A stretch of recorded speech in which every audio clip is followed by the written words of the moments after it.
So can you tell me about this piece here? I know this is another piece of artwork that you did that's developed from there, but here you've gone on to actually make a product with it.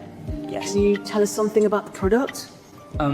Here I tend to produce a t-shirt right over here with one of the work developed by Helen Wells in my own work.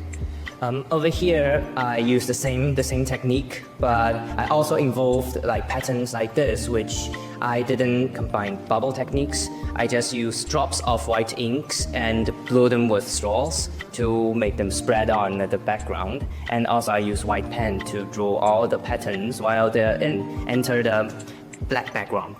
And I will use black pen to draw when they enter the white background.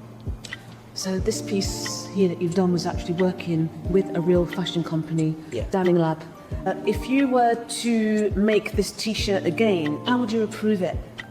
Well, here we can see that the design was to separate parts of my work, because you can see that they have two sections, which part of them is white and part of them is kind of dark.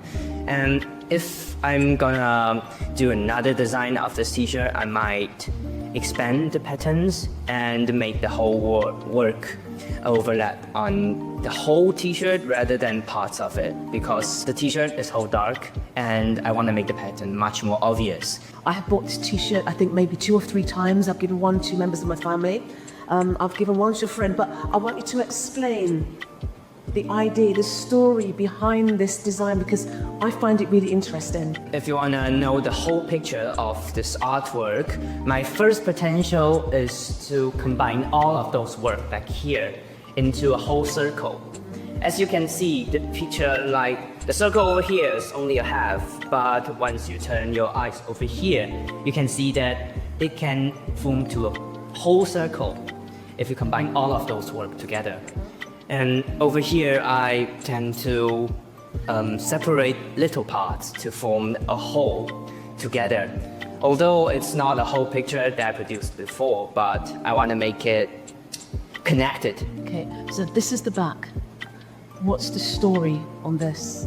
The story of the background is quite similar, but you can see that this part tend to going through the circle, which kind of get closer to reality rather than staying on 2D patterns.